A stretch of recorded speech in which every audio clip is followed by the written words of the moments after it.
মার্কিন president Donald Trump সম্প্রতি এক অভিনব মন্তব্য করে গোটা বিশ্বকে চমকে দিয়েছেন।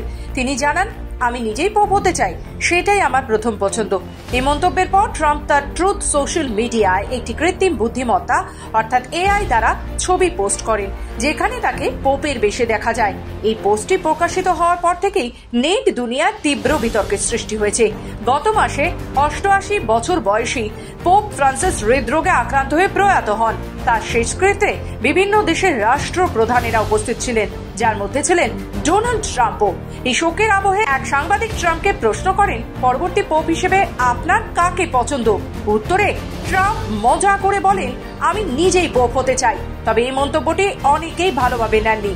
এরপর ট্রাম্প যখন পোপের বেশে একটি এআই ছবি পোস্ট করে, তখন তা আরো বিতর্কের জন্ম দেয়। ট্রাম্পের এই কর্মকাণ্ডের রাজনৈতিক প্রভাবও রয়েছে। বিশ্লেষকরা মনে করছেন, ট্রাম্পের এই ধরনের মন্তব্য ও পোস্ট আসন্ন মার্কিন প্রেসিডেন্ট নির্বাচনের ক্ষতির অংশ হতে পারে।